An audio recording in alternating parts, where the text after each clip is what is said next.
Damn.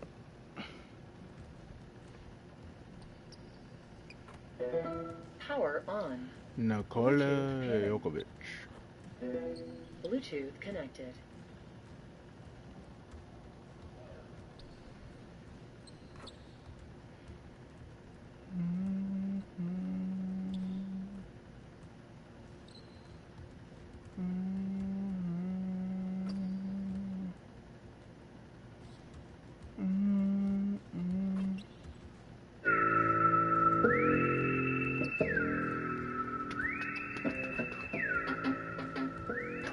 Hey everyone, it's JJ. Wanted to give a quick thank you to every single person who has listened to one of our podcasts, who has watched a video, who has subscribed, followed us on social media over the last 4 years. Anyone who's bought a hat, literally, any support you have given us, it has meant the world to us.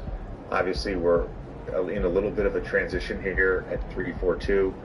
I will be moving on to coach the Los Angeles Lakers.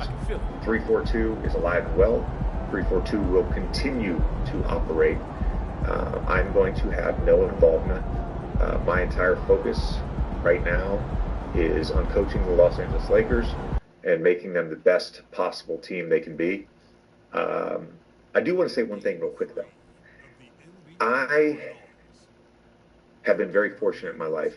And I talked about this at the press conference when I was introduced as the Lakers coach. I've been very fortunate in my life that I've gotten to do some amazing things. And whenever I reflect on the cool stuff, high school basketball, playing at Duke, my NBA career, all the stuff that I did over the last 3 years in media, whenever I reflect, I always come back to the people that I got to do it with. I have been very fortunate, and I feel very grateful for all the amazing people that I got a chance to work with over the last 4 years at 342. Jason, Kylie, Tommy, of course, Richie, Nicole, Stephen Nikias, Kim Legler, Richard Jefferson, Allie and Channing. I'm really proud of everything that we've done over the last 4 years. Everything we have done has been based upon a foundation of a love of the game of basketball. And going forward, everything that 342 will do without me will be based on that love of the game of basketball. So we are going to continue to operate. We are going to continue to put out content. There's some amazing stuff. A massive interview coming this week. I am not a part of it. But I just wanted a chance to have one final send-off to everyone who has subscribed, listened, watched. Thank you guys. This is a new chapter, a new challenge in my life. I'm extremely excited about it, but I'm also very thankful for the last 4 years and everything we've been able to do. And you are in good hands going forward with Jason, Tommy, Richie, and the rest of the team at 342. So thank you for watching. Thank you for listening. And one final thank you from me personally. Appreciate you guys.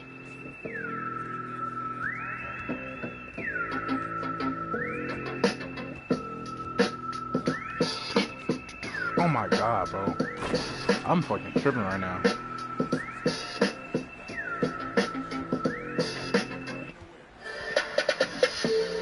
Like, as soon as I put my hand up, though. Welcome back to another episode of Podcast P, a Wave Sports and Entertainment original. It is your guy, PG-13, and I'm joined with my guys, Dallas Rutherford and Jackie Long. Yeah! What's up? What's up, y'all? We checking in again. How we doing? How we feeling? I'm fresh off a flight and I'm doing all right. You know what I'm saying? Can you let us know once again where you coming from? From the Shine, man. From Chicago, baby. Okay. You know what I'm saying? Keith still in the Shine? Hey, man. Hey, Keith still So now we there. getting officially, it's official now. It's Keith. Yeah, it's official. Y'all can watch him every Sunday. You know what I'm saying? Like I said, for the bootleggers, every Friday and every Saturday. You know what I'm saying? What's up, Dal, man? You know, a lot of mixed emotions, man. Yeah. A lot of You mixed had a lot going on This is an interesting week for me. You know what I mean? But a lot of mixed emotions. A lot of mixed emotions. A lot. But you know, it's to add you asking us what's going on with you. It's a lot going on with you, Pete. It's a lot. A little bit. You know, and you know I am a nosy brother. A nosy brother. I know you are. You know, and I see you got on a Philly jersey. Philly jersey. And I don't think nobody in the world knows your number. And if the people do know out there, number 13 and number 24 is retired in Philly. Retired. And I think you started off your career with 24. Well, for about, 4 years? About 4 years. 3 years. And then you had number 13, I say, for about 10 years? Something right. Now, Pete, with both of these numbers retired, I mean, we your boys. You know what I'm saying? I think the podcast people is your fans, and they are peoples. So you gonna do the exclusive today and let us know what jersey you wearing, what number you wearing, and why you wearing it. Y'all want to see what jersey? Do we want to know? Let the podcast people know. Y'all want to know what's come on under the ball? Let us know, P. Let us know. Easy, we ate. The easy.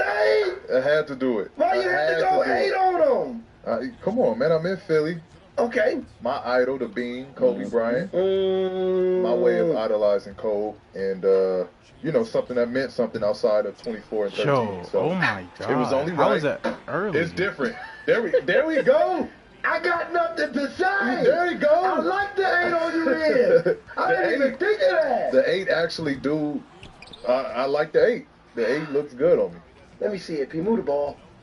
Move the ball, P. I want to know, like, that's nice. How long did that decision take you? Because I'd imagine it was a little bit of a dilemma for you there. Like, what number am I going to wear? It did take a minute, because I was going through all numbers. Like, man, what makes sense? What looks good? Like, what will I be comfortable in? I went with like 14 because my son can't say 13, so he says 14. But then that just don't. It didn't. I don't know. That number just don't look right. Didn't have a ring to it. And shout out T-Man. I know T-Man wears 14. It looks great on T-Man, but I don't know 14. I can't picture myself in a 14 jersey. And then so I'm going down. I wore 25 a little bit in high school, but I didn't love it in high school, so I'm like, no, I'm not gonna wear that again. Also wore, I believe, 31 my freshman year in high school, but 31 don't look right with me. And so I just kept going down the line. I'm like, you know what? 8. Like,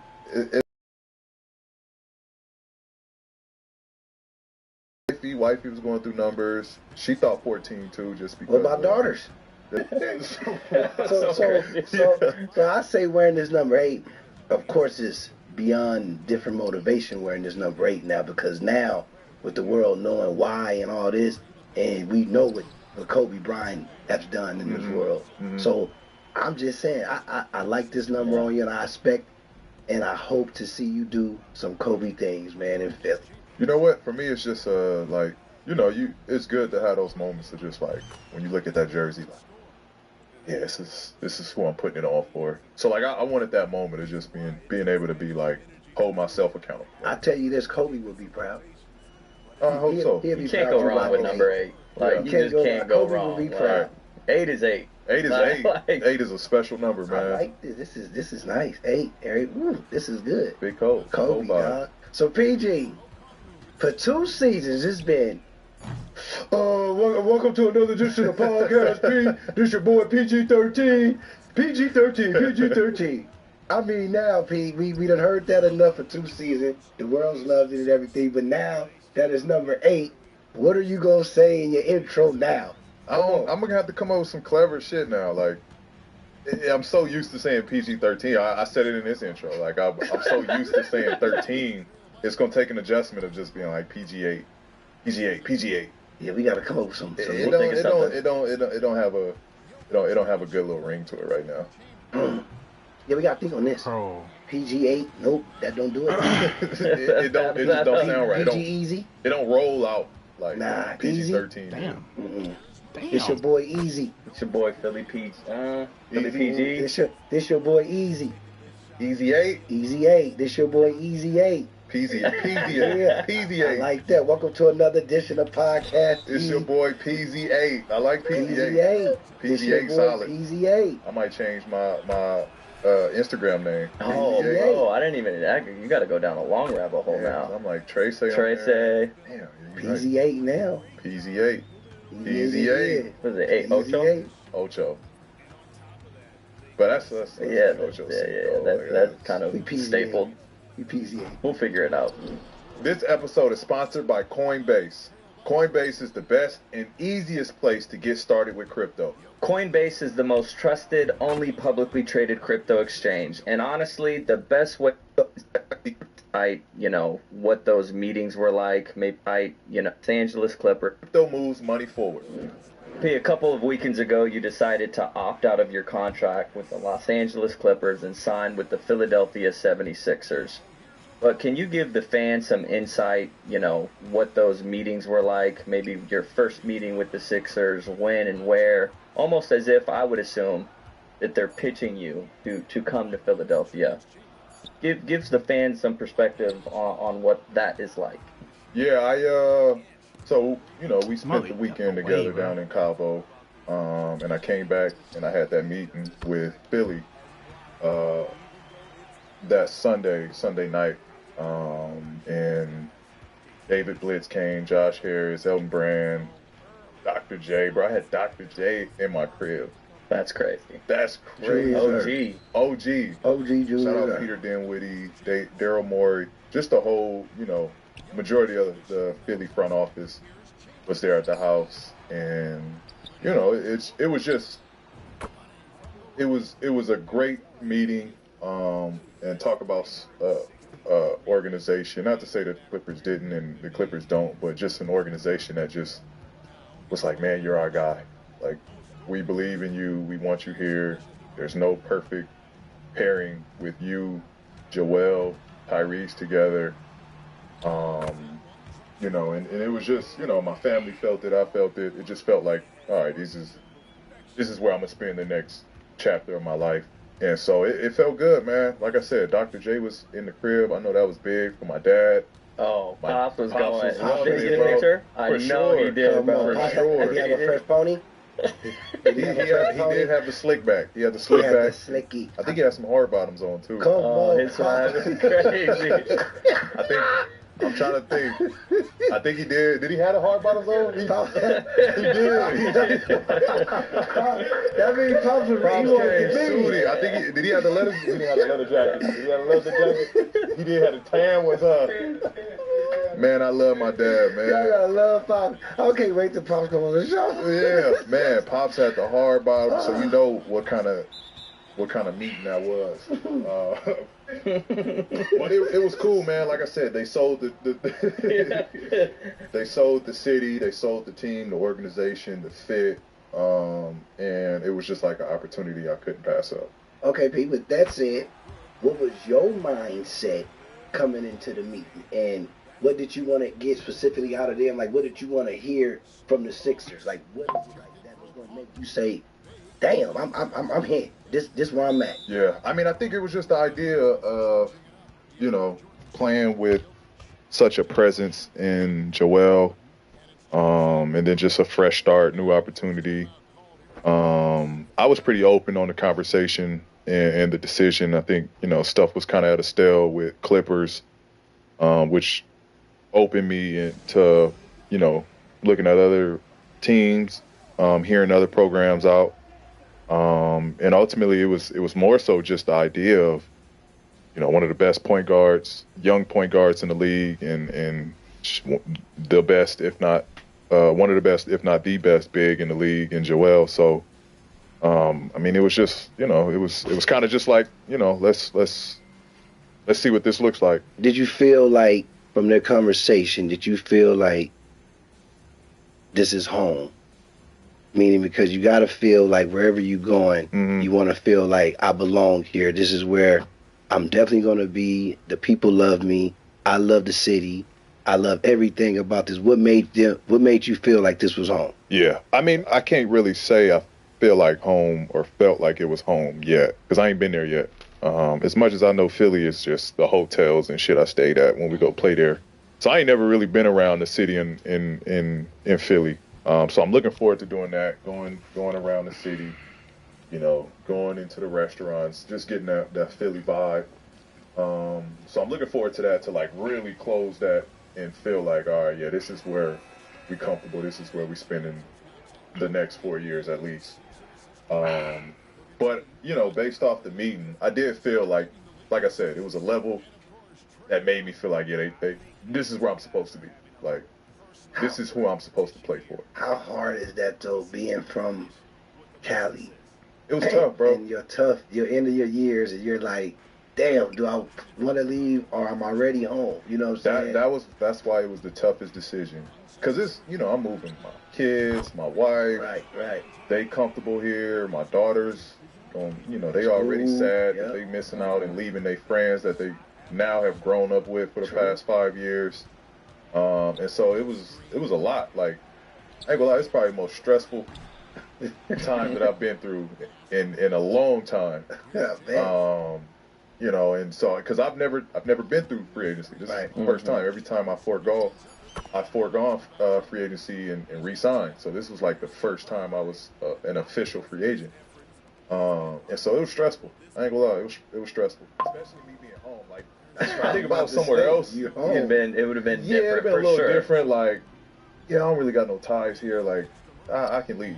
Right. But it was like, man, this is the crib. Like, do I really want to leave LA? That's where everybody at. Exactly. That's where we at, monkeys. Where the monkeys. That's where we Pete, at. was there anything that they shared with you, because you kind of just mentioned maybe not too familiar with the city of Philadelphia other than the hotels? I think when people think of Philadelphia, they think about that fan base and all the sports teams out there, the Eagles, their baseball team. Was there anything that you learned about Philadelphia in that meeting? Like, did they share anything with you that you were like, oh, I didn't know that?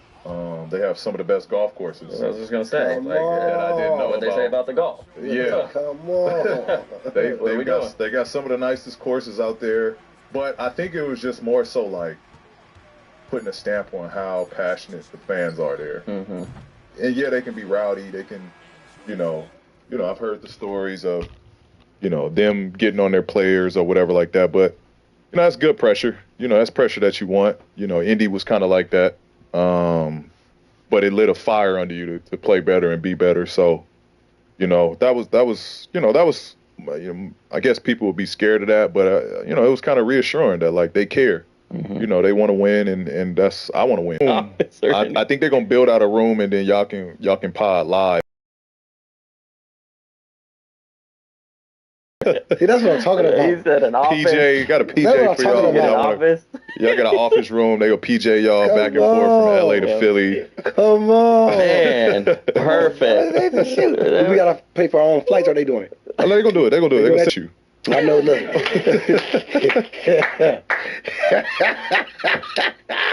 You ugly. But wait, What did before we get to joking around, I want to ask you, what did Dr. J say to you in this meet? Nah, Dr. J had a dope intro and like just story, right? What's the story? So he brought up, you know, how he joined the team. They ended up getting to the championship, lost one. Got to the championship again, lost. Got to the championship again, lost. Damn. And he was like, you know, we just can't get over the hump. Then they go ahead and trade for Moses Malone, and they win it. And he was like, that was the missing piece. Moses Malone. Oh, that's good. He was like, P, I'm sold. You the missing piece. you the missing piece. Wow, that's a story. I was like, man, Yeah, Pops was like, son, where I sign that, man? Where I sign? It was like you got doctors. Nah, but it was, you know, obviously it's, man, a ton of work cut out. You know, hopefully me and Joel and Tyrese get on the same page early as possible. But it is an opportunity to win and try to get a championship in Philly. Yeah. You're teaming up with two other all-star caliber players. Championship in Philly. Yeah. You're teaming up with two other all-star caliber Why players. does it always do that? For players. and Embiid and Tyrese Maxey. Tell us a little bit about the conversations that you've had with them thus far. Yeah, I mean, I think it was just a great, like, collective conversation between the three of us. We haven't all three been on at the same time, but I talked with Joel, I talked with Tyrese. And Tyrese, man, one of the most mature kids in the league, one of the most mature kids for his age. You know, he was just like, man, I learned so much. When Big Fella went down, you know, it was a ton of pressure on me. I was able to see different defenses, kind of learn, grow. And, you know, I'm like, man, yeah, like, you know, whatever I can help with in getting you even better, that's what I'm here for. So he's a star. Mm-hmm. We all know he's a star. He's got, you know, number one option capabilities. And you need that fresh legs, that liveliness that he has. Joel, I'm simple, fucking, like, you know, I'm gonna space the floor for you. I'm gonna do this, that. Like, there's so many ways we can play off one another. Beyond. And I just, you know, like I said, I've never played with someone so big and dominant like that. You know, just, you know, he's, you know, the best or one of the best centers in the league, bro. Like, that's a beast. You know, baby Shaq. Again, it's a dream come true. Like, you know, having a star point guard how to shoot. and a star big. You know, that's a crazy dynamic right there. Yeah, I'm actually curious. Did you have any relationship? I would assume maybe a little bit with Embiid, just because he's been in the All-Star game. Mm-hmm. But did you have any relationship with Maxey or conversations throughout the season, or is this kind of like it almost feels like going to school for to a new school or something like that? And I know you're a veteran and you're going to be able to fit in that locker room because you are a professional. But do you have any relationship with them before this at all? No, I didn't. And Joel, like, we talk every All-Star week. We talk, and, you know, we kind of, you know, hang out as we're doing the events, or if we're taking the pictures before the All-Star game. Like, we always found time to kind of hang out and just chop it up. And it was just genuine, like, you know what I mean? He don't know me, I don't know him, but it was just always, you know, something that just brought us to just talking. I'm kind of, you know, I think, like, I feel like we're kind of similar in, like, just being introverted. And so as All-Star stuff's going on here, you know, players hanging.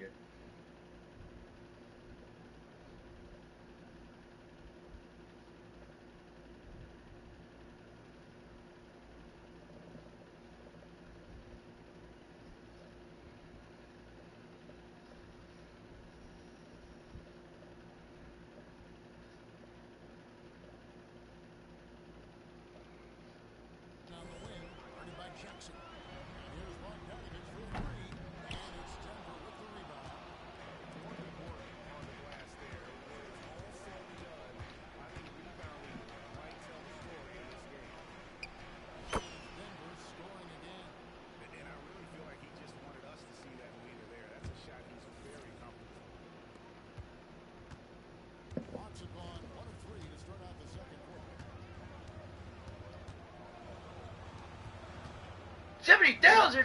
God damn, where were y'all before? Fuck!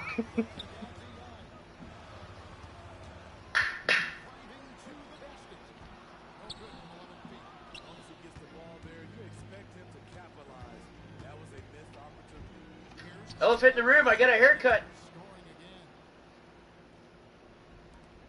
Wasn't planning on doing this today, but I guess so. Okay, I'll start from the top. Look at this, open and honest. That was me. Oh.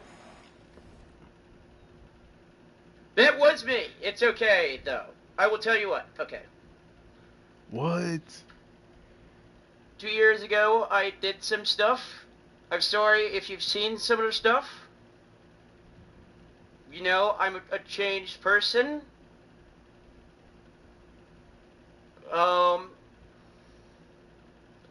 This is going worse than I thought it was.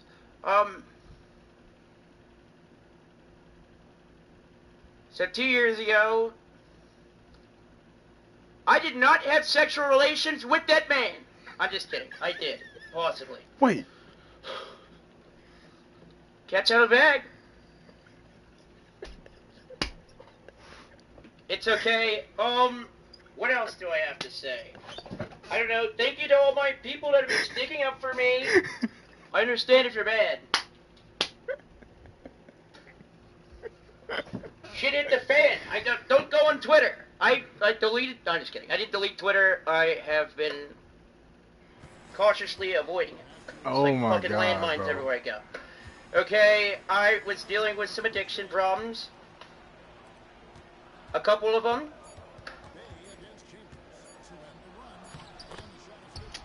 But no excuse there. What I guess. Just trying to give you some background here. What else was I gonna say? Yeah, that was me. I fucked up. I won't do it again. I'm just kidding. Well, I am dead serious about not doing it again. That was a dark time. Rough time. 89,000? Who the fuck am I? Jinxie? Hey, love my brother Jinxie. Not like that, though. Just my brother. I don't know. Stay off Twitter, please. Shut up, TPU. Shut up, Steve. You know, I'm owning up to it. I don't know how long these videos usually are supposed to go, but who knows? Fuck it, I might stream for an hour. Sonny, turn on DTS. Oh my Or is that a bad God, idea? bro. Someone text me if that's a bad idea. Fuck it.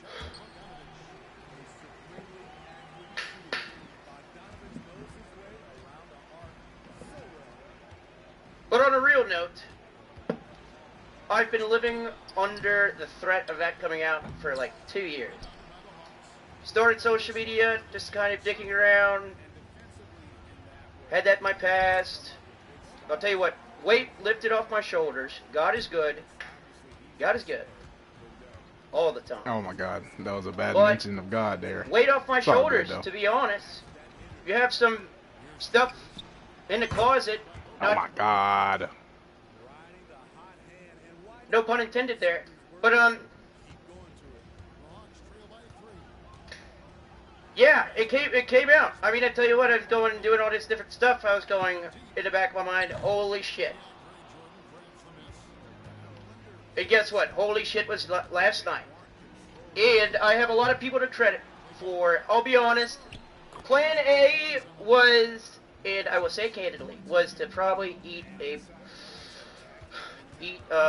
probably to call it quits if this ever came out. But some people saved me. But I'm changed. Yeah, that's about it though. Oh my God, ow. Like, my original plan was, there's two things. One, either be delusional and think it's never gonna come out, or two, what's the plan after? The plan after was not very good. If I was alone and I was at my house, I probably wouldn't be talking to you right now. But the people at FaZe, Banks, especially, and my friends that I've made over the past couple years came in and they saved me. I That's don't know what fire, I was bro. gonna do, but It's still fire, bro. I don't know. Fuck it, we start streaming more often. I'm probably, or quit. I don't know. One of the two. I don't know what Kim Kardashian do. If I get one more text about Kim Kardashian, I swear that doesn't make anything better. I'm just kidding, but Oh my God. I've been bro. referenced to Kim Kardashian more often today than I have in the past 20 years of my life. Pretty cool. Wow. Awesome job. Love y'all. I don't know. I probably should end. That was cool, though. Okay. I'll be back streaming. I don't know. Well, I'll be back, just not in immediate, like tomorrow. Probably like the day after or something. Probably gonna hang out.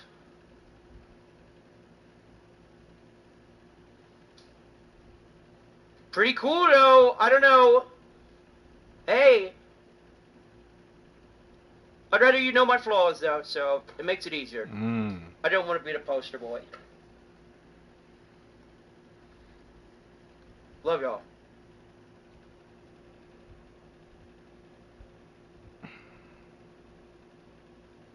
And talking, like, we kind of just do our own thing, you know what I mean, keep to ourselves, but then slowly, you know, it's like, oh, what's up, big fella? Like, you know, what's going on? Where you going after here? Or what you doing with your fam? Or it's just a natural conversation we would have. So, yeah, like, it wasn't no relationship before, like, crazy relationship before between me and him.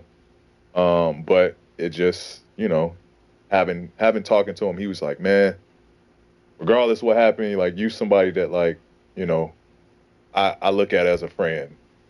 You know, I feel like we're similar people. Like, we always got along. Like, you know, I keep to myself, but you're a cool dude. I fuck with you. So I was like, you know, yeah, I fuck with you too, big fella. At the finals, y'all look like y'all was best friends. Yeah. No, good dude, man. Joel is a good dude. I fuck with Joel. Well, P, we all know how important it is to be in the NBA to win an NBA championship title. That's like the main goal, no matter what. Yeah, you have all the other accolades and everything, but you go into Philadelphia, What the fuck? and you're playing with a center That's the most who's been random here shit since ever, he got bro. drafted in the NBA, which is Joel Embiid. So I want to know, by you picking Philly, what makes you think there is the title contender? And don't forget, you have to go on a team that plays the right way. Mm-hmm. What is it about this team that you think plays the right way and to be NBA contenders to win that championship? Oh, this is Yeah, a I line. I'm mean, I tripping. think Nick Nurse is you know, as good as it gets as coaching. You know, he's won at many different levels. I already talked about how good Joel is and Tyrese is, and now you mix in myself, Oubre. I think we have Oh, we got so many hell of a wings, starting bro. five. I got so many wings. And then we got veteran guys coming off the bench. So we already have a recipe to be a really good team. And then I think, you know, everybody wants to win. I think you have a good mixture of veterans and young guys. You know, I think Jared McCain will help. Really good player out of college. And so it's just a good mixture of everything. You know, people take shit out of context and like, duh, I want to win a championship. But playing the right way means a lot as well. Like, you know, you got to Philly or Celtics won the championship because they played the right way. That's what I'm referring to as playing the right way. Right brand of basketball that fits my game and my play style. So that's what I meant by that. Y'all got too much time on y'all hands. But to clear that up, like, yeah, ultimately winning a championship means the most and the only thing I'm trying to do at this point in my career. Yeah, I would hope so. Shit. Like, I don't even know, like, why. It goes hand in hand. People try to dissect everything. Like, Trust me, I know. Like, Right. They got too much time on your hands. You know, everybody the other fans that just don't see it. He just going for the money. That's all he doing. He's not going for the money. He's going for a ring. For a ring. For a ring. You know what I'm saying? We don't care about none of that. It's for the ring. You don't want to comment? Nah, it's all you, big fella. Dude quiet over here. I was Say what you said. Hey. Everyone's got a thirst, a drive to be the next big thing, and put me at the age my drive towards greatness a reality. P, outside of course, Embiid and Maxey, Good shot, who boy. else are you that you waiting to connect to on the team besides them two that you want to get? KO, Kelly Oubre. You know, I love his competitiveness. I love his, you know, tenaciousness. I'm looking forward to lining it up with him. Honestly, I'm looking forward to being on the floor, being on the wing with him. I think I can help him grow, teach him things. I think he's super talented. We always seem to get into it when we play, but you know, he's one of those I forgot players about I him look and forward to Oubre. competing against. And so, yeah, I'm looking forward to playing with KO. Looking forward to getting back on the floor with EG. Haven't played with Drum, but you know, he's a veteran. He's been in the league for a while. And that's your boy. And I fuck with Drum. Yeah. Me and Drum is we boys off the court. So looking forward to playing with Drum. And then, you know, being that mentorship for the young fella that just got drafted, Jared McCain. That's gonna be a fun. Gonna be you nice. know, to be in his corner and kind of help him with his productivity. Nah, I mean everybody, bro. I'm looking forward to just getting acclimated in Philadelphia and getting on that floor. Man, AI gonna be at the games every day. AI. Boy. I don't know about every day. He might. You know. He might. Dr. J said you are the one. So Every day is crazy. I'm surprised why didn't have AI Every come time he to the come in house? the gym, he's just sitting there. Why didn't have AI come to the house? They probably would have. Yeah. They would have had AI. AI with Dr. J. Dr. J is dead, though. Dr. J, J, of of course. like, that's different. I'm just saying. AI would have been great too, but Dr. J is, I'm sure he just has like an aura. AI, I fuck with AI. AI, the big homie. You could ask AI about his little statue. I seen it, bro. Like, I don't. Why it gotta be little? I don't know why they did him like For that. reference, I got to the all playoffs the and just forgot championship how or to all shoot, bro. the statues outside of Philly's arena. Hey, P, That's the size of you all got the an statues. opportunity to get one. You He got said an the little statue. Hey, I mean that's what they were saying. It was Come why on, it's so little. see, you can't be a casual. You're a casual right I now. was. I'm gonna be honest. I was. You can't be a casual. I was. I got to get out You of know what I that. mean? You gotta be in that casual. You gotta know full context. You do. I do. I didn't know. That was my first time. See, that's why I had to put you on game because you was gonna have a conversation with somebody else. Can you coach me? Because you in Philly now. Can you coach me? I got you. So like I said, for reference, everybody got that same size statue. Okay. Why? That's just the so they could size fit that they more. did. Yeah, so they could put more statues around. But it has to be a certain reason why though. Like they couldn't make the statue big like this the Staples Center. Look how big they statues are. Look at a lot of other places. They not LA. I'm just saying, gotta be some history why. That's all I'm saying. That you're right, and So I don't have the you gotta context know for your that. I don't got the context for that. We'll find out. Okay, until then, don't check me. First question. Hey, I know this is Check me. random. I gotta check you.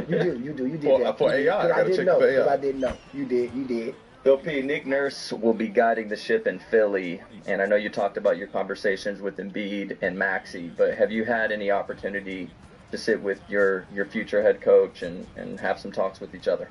Yeah, I actually saw Nick yesterday. We went out and played golf together. Played at the Riviera.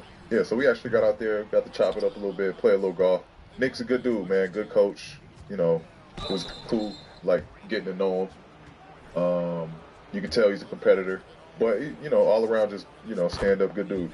P, do you have any experience with Nick Nurse throughout your career? Nah, not really, to be honest. But it's funny that the game that, they KO and Nick Nurse kind of went at the refs. Okay, yep. Was the game we played him. Oh, that is funny. Competitive coach. Like, he's always, you could tell he's fiery on the other side. But I've never had any interactions with him. But like seeing that moment, it was like, all right, yeah, that's who you want to play for that. Like he was fired up, he was emotional, he was, it mattered and he cared. And so that's the only real, like, I guess, time I've like seen him like on that level, was when that happened. I love that. But yeah, it's actually funny that it was against us. I forgot it was against you guys. Yeah. That is funny. Y'all about to make his name look real good. So I cost him some For money. a long time. Yeah. Man, he was hot. He was real hot. Both of them was hot. Oubre was funny. He was just hot. Yeah. Oubre was That's funny. a good way to put it. Yeah. Ooh, that was crazy. All right, P, I understand you from LA and you just left a team with 3 other players from LA, James Harden, Kawhi Leonard, Russell Westbrook, and we know this had to be a hard decision leaving your boys and everything, but we know it's a business out here. So at the end of the day, you have to do this for your family. So I want to know, what was the negotiations like with the Clippers before and whatever through the discussion to let you know that, hey, I'm leaving y'all and I'm going to Philly? Yeah. Just to put it out there, like, I never wanted to leave LA, right? Initially, I was not trying to leave LA. LA is home. This is where I wanted to finish at. I wanted to work as hard as possible to win one in LA. Like, that was the goal, to be here and be committed to LA. As it played out, though, like, the first initial deal was, I thought, kind of disrespectful. Right? And again, in all of this, no hard feelings, no love lost, no, like, it's a business, like you said. So the first initial deal was like 2 years, 60. So I'm like, whoa. 2 years, 60? Hey, that's crazy, bro. That's crazy. That's crazy. That's crazy. So I'm like, Wow. no, I'm not signing that. Like, now we're getting into the negotiating. Like, I'm not taking that deal. And so they like they saying this, that, like, you know, we want you and Kawhi here long term. Like, we want y'all to be here, all of this stuff, right? So then, you know, as we're continuing to negotiate as the season goes on, and mind you, this was started before the season started. So this was kind of like, I could be wrong on actual timing, but this was maybe like October-ish, when negotiations first started, and it was 260. And as we kept going, it was like, you know, they would go up, you know, inches, to where it was like 44, 45, right? But this was like a couple months in between before we got it to 40 something. So I'm still like, nah, I'm not doing that. Then I hear wind of, like, you know, what they're going to give Kawhi. So I'm like, just give me what Kawhi got. Like, Right. y'all view us the same. Like, you know, we came here together. We want to finish this shit together. I'll take what Kawhi got. Like, no cool problem. with that. I was cool with that. Like, Wow. and we were still taking less. We were taking less. Kawhi took less. I was like, if Kawhi gonna take less, I'm not gonna say I want more than Kawhi. Like, I'm not gonna, like, it's not about me being paid more than him. Like, I'm gonna take what he got. Y'all give him that, give me that. They didn't want to do that. So this was before the All-Star break. So I'm like, you know what? I don't want, like, let's not even have no more conversation. Like, let's just play this year out. Cause it was starting to get into like my mood. Now I'm, you know what I mean? Like, I didn't want to have that energy carry over into the team. On the court. So, cause I could see it starting to bleed a little bit into the team where I was just like disconnected. I didn't want to fuck with nobody.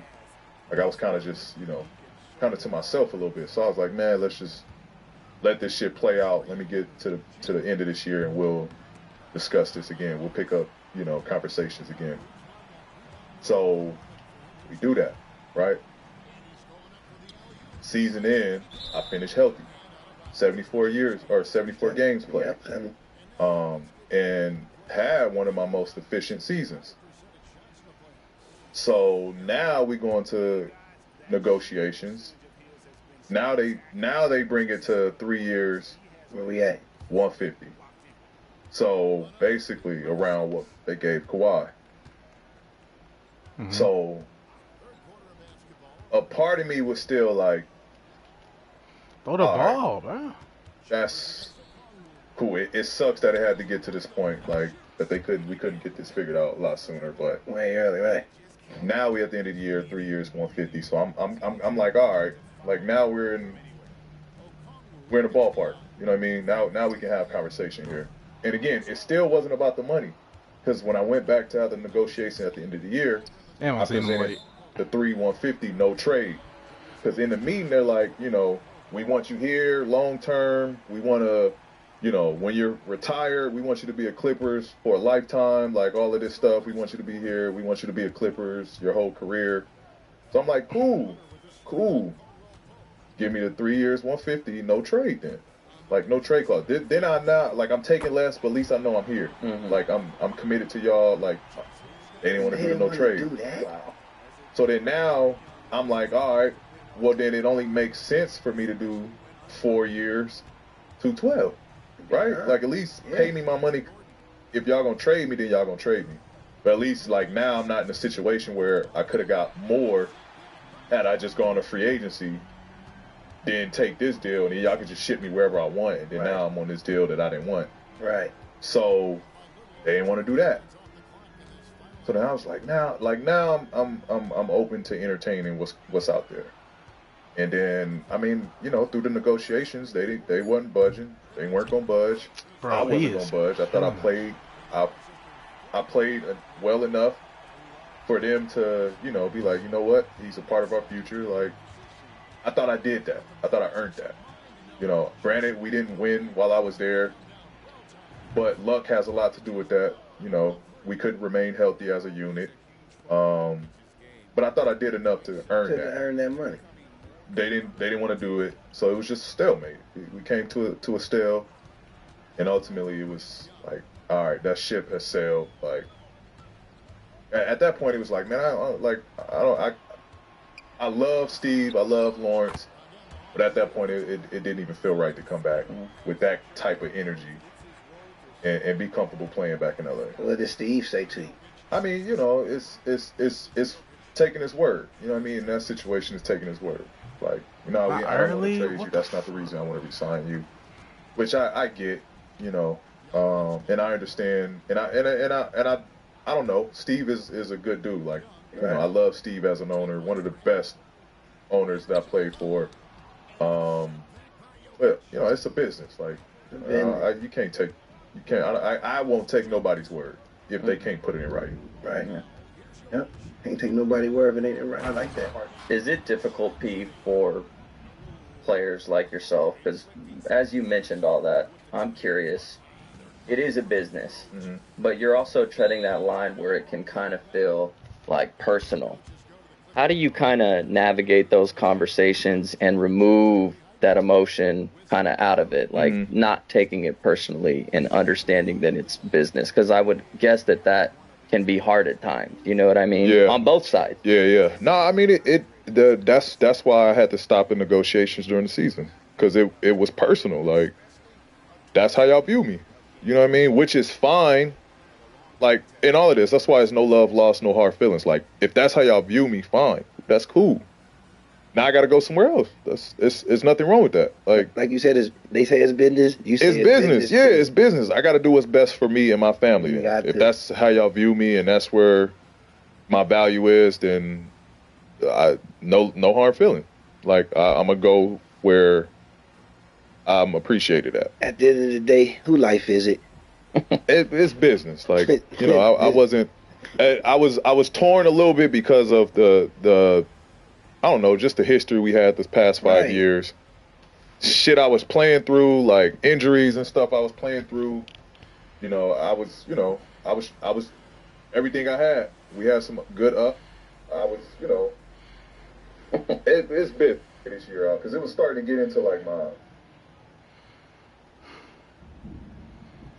we had some good ups, we had some downs.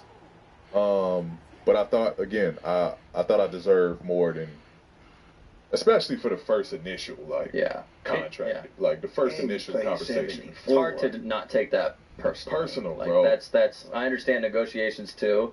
You know, it's a business. You gotta maybe start down here and we'll end up here. But that's a pretty low starting point to just throw that on the table and show your cards like that. Right. It's like, okay. Right. So that was like that part you can't never like overlook. That's like, a steal, by the way. That's really how y'all felt. And so that kind of just was like, you know what else is out there? But it was tough, bro. It was tough conversations. I can't imagine. It was tough conversation. That's why it was so stressful. Like this whole week and a half was a very stressful week. Oh, why you take so long? I wish we could help him negotiate when he was here. I would have just been like, Steve, this is what you need to do. We should have brought our own contract. Put us involved. And then after that, I'm going to tell you, it was a great selling, though. Like, I went and saw the Intuit Dome. Like, yeah, they walked me through everything, how it's going to look. And Intuit is damn near done. So it was cool to see it kind of firsthand, everything. The facility, the building is crazy. Like, I went from Laker to Clipper. In Philly? That's I'm Philly. Good? I mean, hey. But I'm embracing the new change. I love the new change. I'm Philly now, my new team. P, you mentioned how just stressful these last couple of weeks have been for you, going through all your options. How did you manage that stress? Did you do anything different throughout those weeks, or did you talk to anybody? What did you do just for that, your personal peace while you were going through the decision-making process? Yeah, you know what was helpful? So me, Aaron, YT, we took a little trip down to Cabo ourselves, right, one weekend. And, this was already, in the beginning stages of us negotiating with Clippers. And so I was like, you know what? I just need to get away. Like, let's go somewhere where we can just, vibe out, play golf, chop it up. The finals was going on at the time, so watch basketball games by the pool. Like, we was just on a cool little trip. And that was like the piece I needed going into all the free agency talk. Was just a chance to sit back, kind of evaluate everything, let everything play out, before ultimately it was just like I'm comfortable with the decision. Like, I think at that point is when the first time I was comfortable with, like, all right, if I'm not in LA, what would that look like? And it was tough though. Like, I had to have conversations with Daniela. I had to have conversations with my parents. My parents was like, man, son, go where you appreciate it. Like, don't worry about us. Daniela, the same thing. Like, we'll follow you. Don't worry about us. It's awesome. Yeah, which was very helpful. The only part that was pulling me back was the kids. That was the only part pulling me back into that situation was the kids. But, ultimately you just gotta, you gotta make the right decision. What was best. And again, people gonna think like, oh, he did it for the money. Like, it wasn't initially about the money, because I was going to take less to stay with. Why? Mm-hmm. Less money, less years. I was down to do both until. Mm-hmm. And then now it's like, man, I'm not like, take less for what now? Yeah. People probably didn't notice though, P. This ain't your first time playing in the Eastern Conference, but this your first time living on the East Coast, because Indiana was Midwest. You hit me with that earlier. Come on. I thought you fucked up. And then OKC, you know what I'm saying? I'm with it. Bunky with a riddle. You been on the... I'm just saying. I was thinking like, where is this going? Like I know you're right. They was just in the Eastern Conference. That's all. It's a good point. That's a good point. Great point. On the East. I'm just saying. Geography head ass. How you feel about that though? Shit. No, I mean, it's a change. It's definitely a change. But again, I'm looking forward to it. Wifey is from the East Coast. A ton of her family's in the East Coast, so we have family around out there as well. It'll be different. Starting from initially in the East, to kind of be back to playing those teams and being in rotations with those cities again.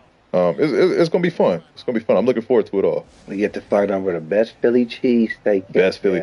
Please, Philly people, in the comments, leave where's the best Philly cheesesteaks, because it's only right. It's only right. I think us three, we got to bless wherever the best Philly cheesesteak. Let us know, please. We gotta know, because when I go out there, Podcast P is coming to the best Philly cheesesteak place in Philly, and we coming soon. Shit, we coming soon.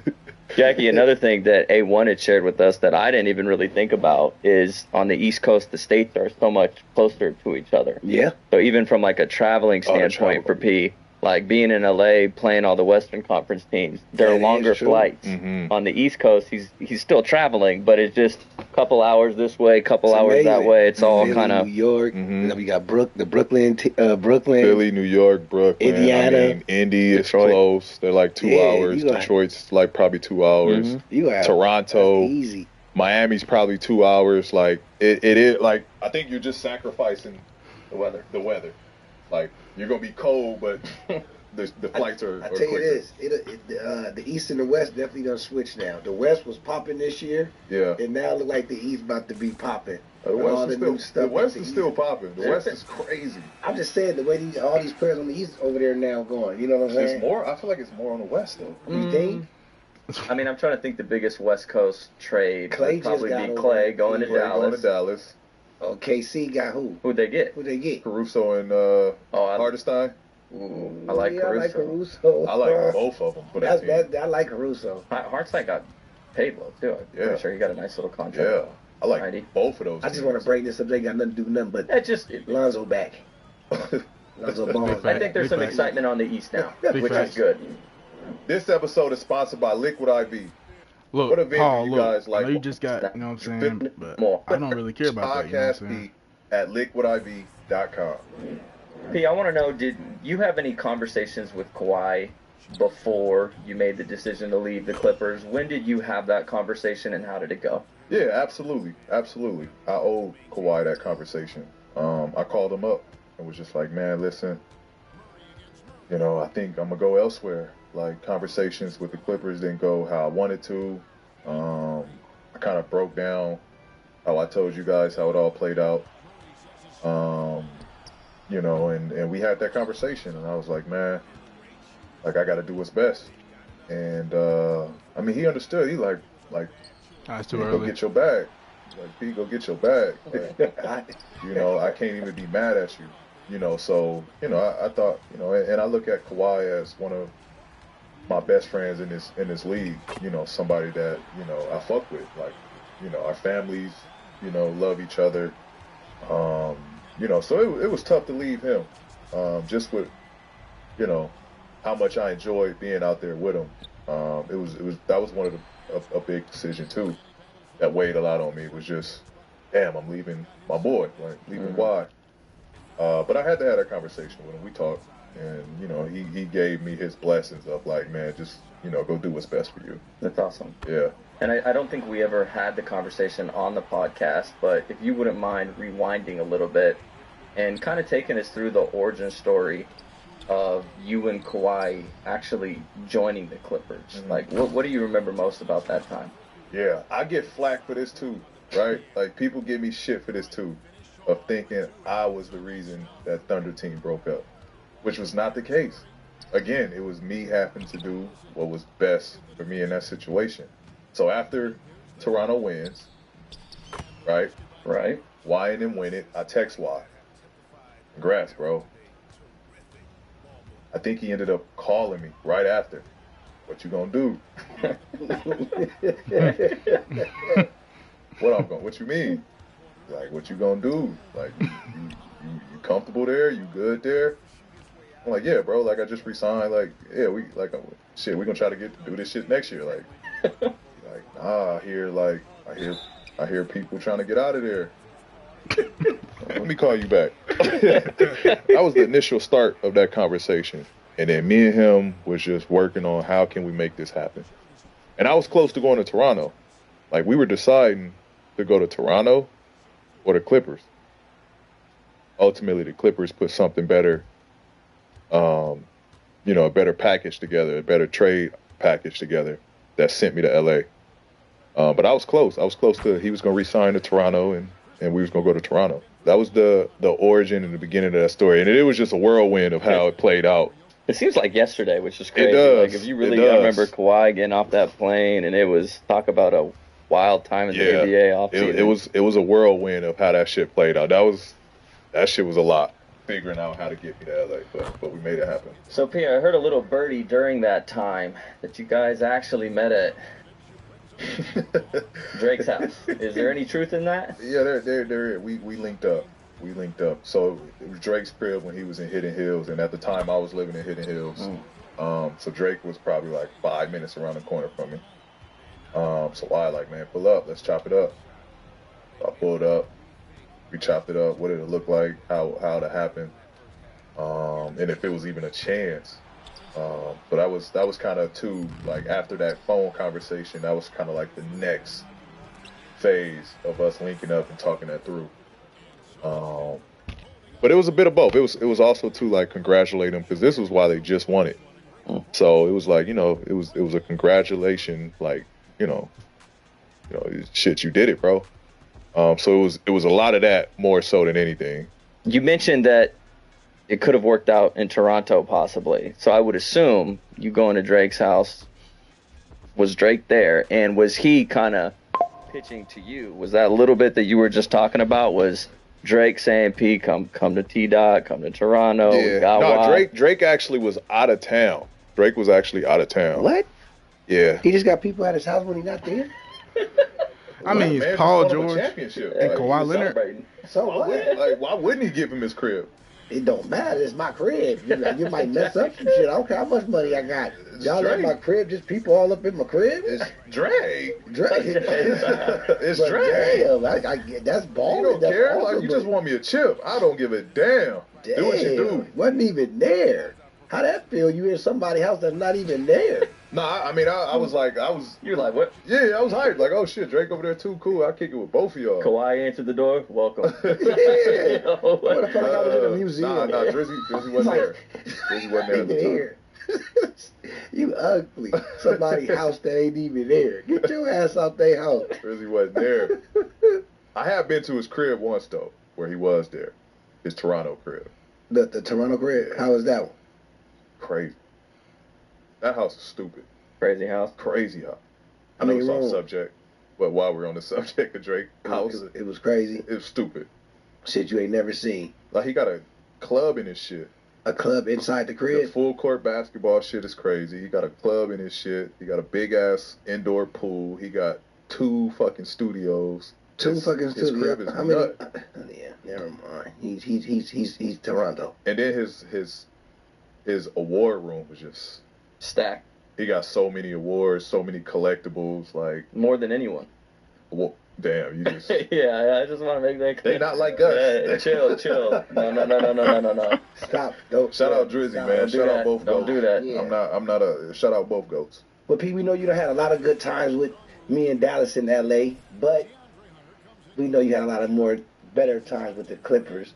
And I want to know, what do you value most about your time in LA, and what message do you have to say to your Clipper fans as you close this chapter? I mean, I just think, you know, that run we had when we went to the WCF,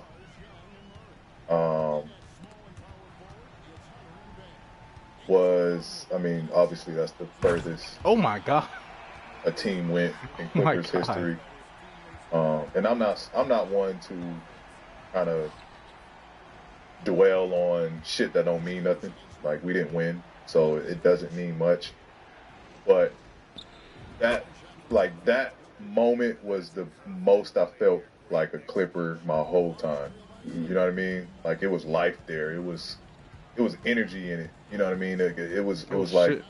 I don't know. Shit, It a was ghost just like string. we felt we could beat anybody. Like, that group felt like we was the best team, regardless we lost. You know, when Kawhi went down, that hurt us.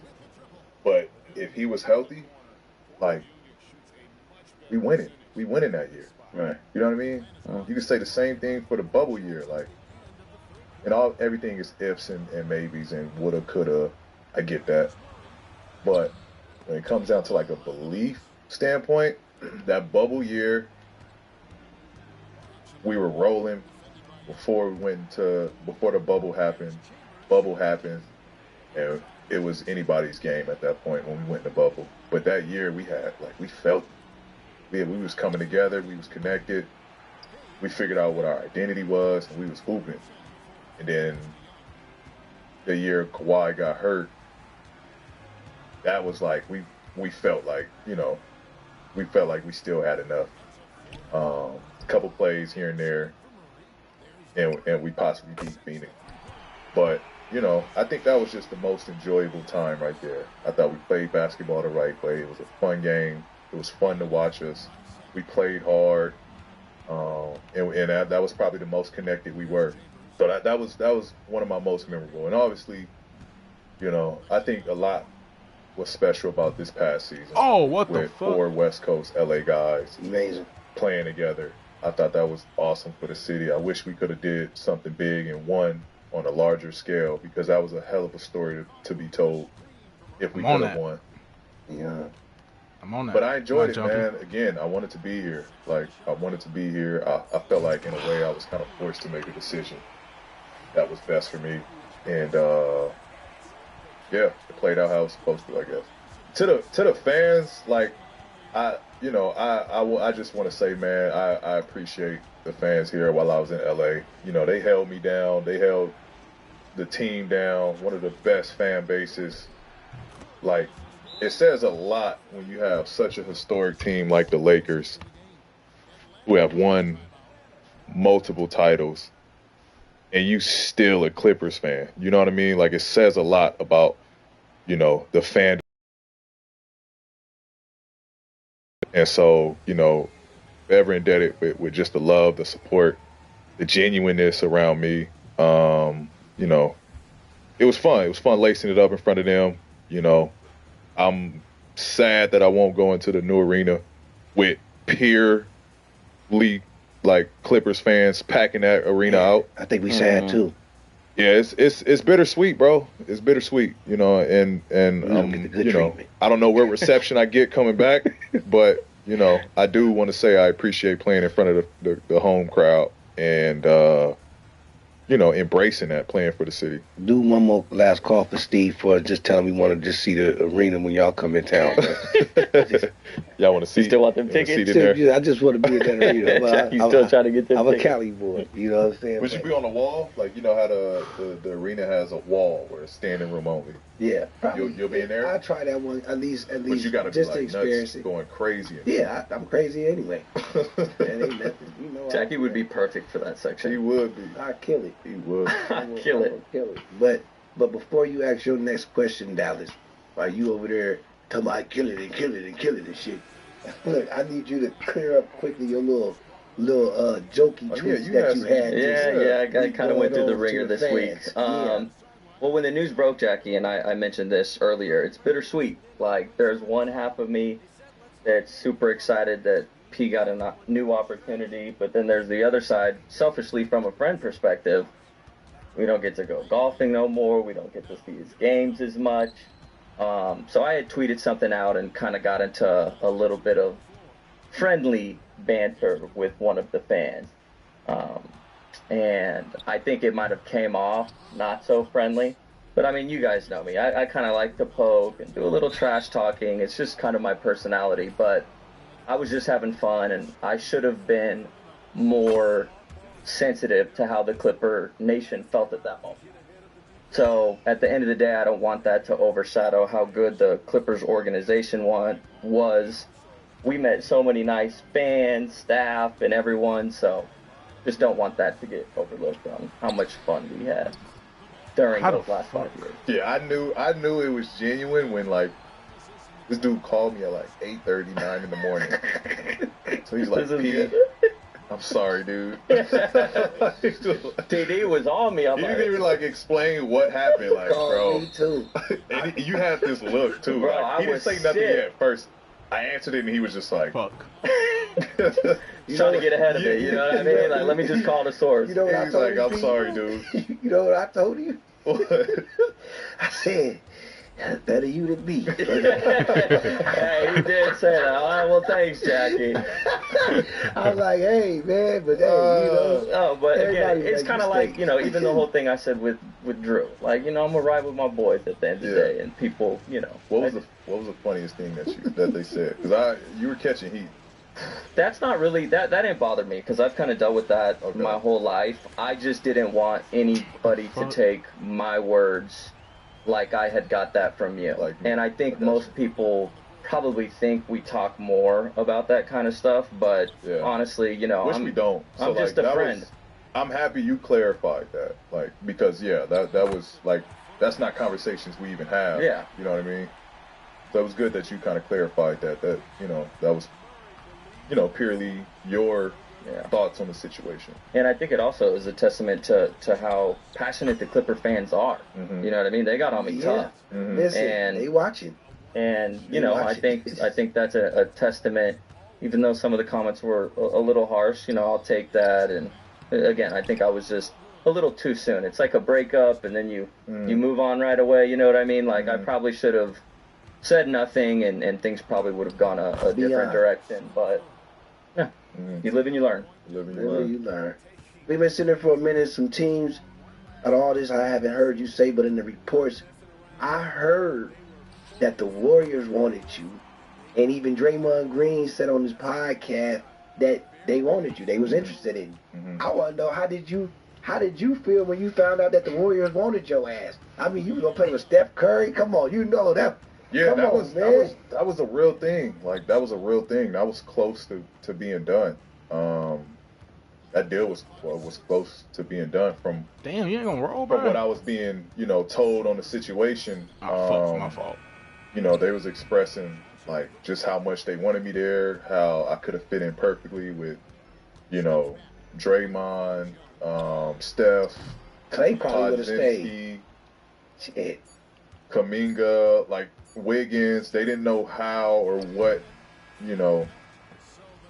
package was going to be there to trade for me. But Was my favorite player still gonna be there? Looney? Yeah. Looney was going to be there. And so it was very intriguing. And, it was still an opportunity to stay close to home, stay on the West Coast. And it was a win-win. Like, I think Steph is a unicorn, one-of-one player. And Joel's a unicorn, one-of-one player. So it was kind of like a good situation to be in the middle of. But ultimately, like, the deal didn't go through. I think Clippers didn't want a certain trade deal that Warriors were willing to give. And, yeah, it just didn't happen. But it was close. It was close. I could have seen you in that uni. It'd have been dope, man. Yeah. I was looking forward to it if it happened. Would have been a lot closer. I would have been a lot closer. I would have been a lot dope. closer. I probably would have still lived in LA. I'm like, wait, would you probably would have been 13 over there though, huh? I think 13 is. I think 13 is good. Yeah, I think 13 is would have been good. good over here. Oh, we'll have to. Yeah, we'll take 13 Will everywhere. took 13. Damn. God He dang. did play for San Fran. That's right.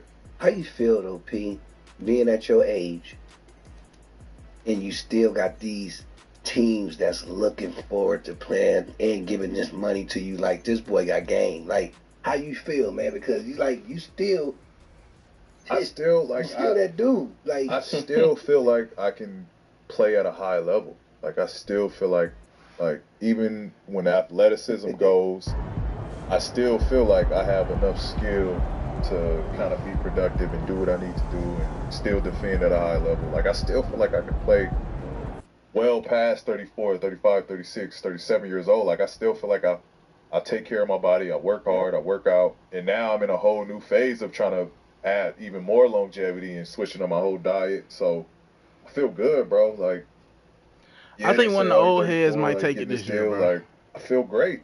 I still feel like I One can of the play at a old high heads level. might I take can it this always year, say bro. after No your cap, injury, no you capper, played no capper. totally Yeah. way better than That's me. what people like. That's And what people smarter, don't like, realize. it's Like, bro, that was you a crazy you like injury. a new person again It's after the facts. injury. It's like Facts. like you seem younger. You seem more like the game is even more fun to you. Yeah. Like you like a little kid when you're around. Like, if people know when we around you, like a little kid.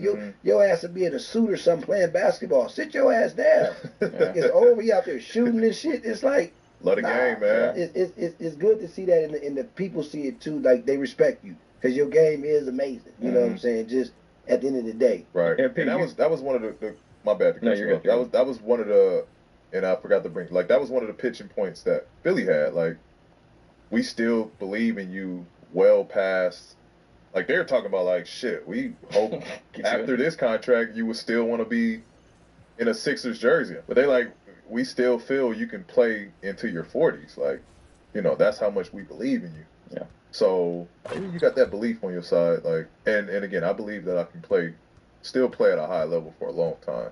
Correct me if I'm wrong, but I think Wait, this ain't that even when a I one, look I at don't your injury, and now we fast forward, now you're 34, you just got one of the biggest contracts in the NBA. I think they said only LeBron and Steph have gotten those types of contracts at this age. But would you say that injury was almost a blessing in disguise? Which one is it? Because What's if this one? you never got injured, your game did change. You had to evolve your game. You weren't attacking the rim as much and trying to dunk on people. And that type of style and play over the years can have more wear and tear on your body. Do you look back at that injury right now, like signing this contract and going, it all worked out and it was a blessing in disguise? Nah, hell no. I wish I never had that injury. Just to be honest, bro, I wish I never had that injury. Cause it just goes to just how hard I worked to come back. That it, from the naked eye, looked like, oh, he's gotten better. Like, hell no. Like, I never, like, I wasn't moving the same when I came back. You know what I mean? Like, I could tell that I wasn't the same player. But what did change is I thought I got smarter and I learned the game do right from, and kill everything.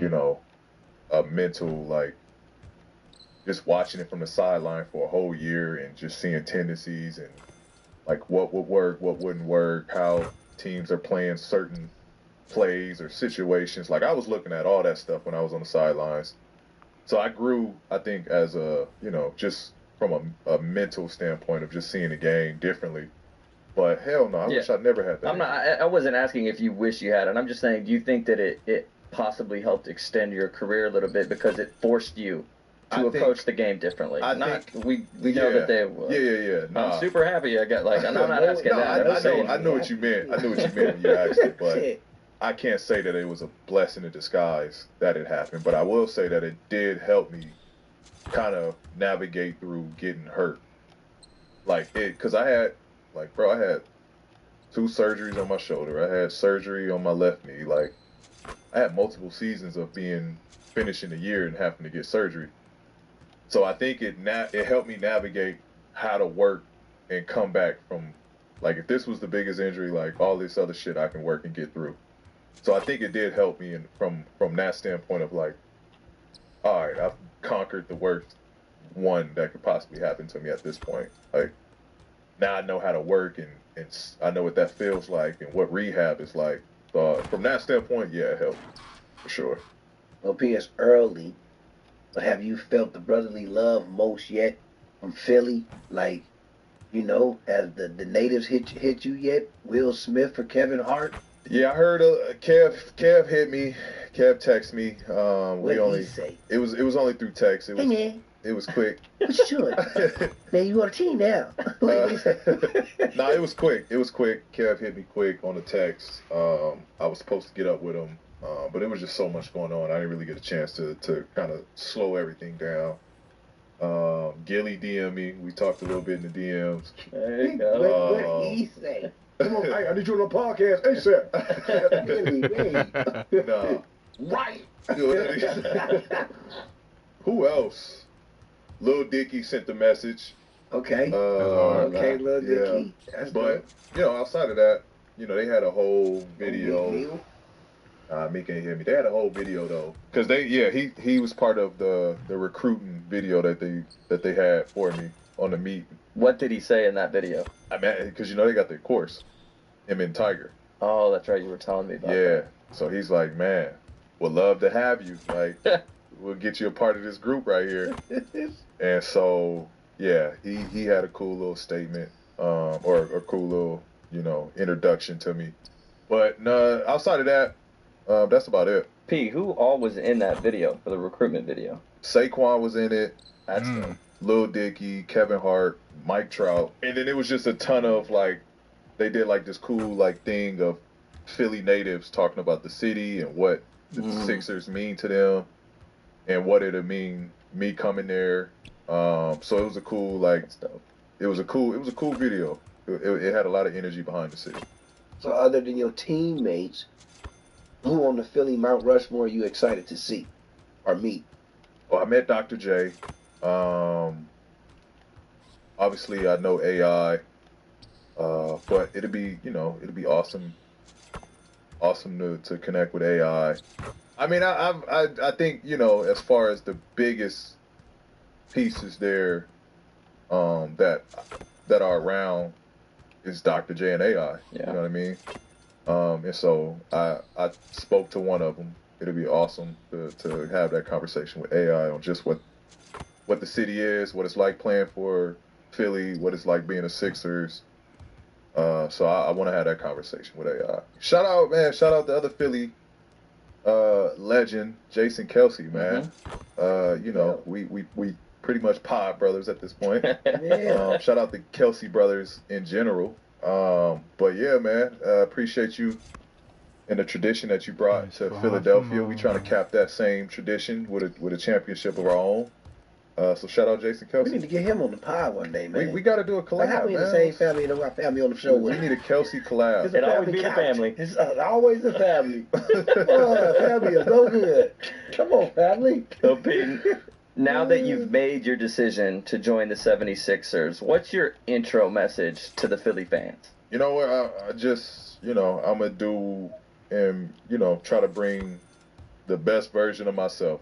I love that the fans love to hold, messages and you said this and you said that. Hold you accountable. Hold you accountable. But, I want to be there. You're going to get 100% max effort out of me. I look forward to just being in front of that crowd. And you know what was interesting? Aaron told me this. His shot. He was like, you know, like Philly's one of those destinations where, like, historically the fans like are all about their team. Like you haven't played for something like on that scale. And so I'm just looking forward to that. I'm looking forward to that, embracing that, playing for y'all, working as hard as I can, bringing that two-way player, and just winning. Like, I'm trying to win. I ain't won yet. I can't say that I'm a champion yet. I want to be able to crown myself as a champion. So I'm gonna work hard as hell. I'm gonna push Big Fella. I'm gonna push Tyrese to be better, and just try to build something, man. Build a championship team. I see it. Philly on 3?